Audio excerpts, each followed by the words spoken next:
Азарсың жұртым азарсың, азарыңның белгісі. Құрамалы қорғанды үйің болады, айнымалы төкпелі биің болады. Халыққа бір тиын пайдасы жоқ, ай сайын бас қосқан жиын болады. Ішіне шынтақ айналмайтын ежірей деген ұлың болады. Ақыл айтсаң, ауырып қалатын бедірей деген қызың болады.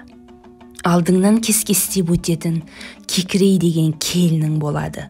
Ішкенің сары су болады, берсең идің ішпейді, бірақ адам оған құмар болады. Қиналғанда шапағаты жоқ жақының болады. Ит пен мысықтай ырылдасқан еркек пен қатының болады.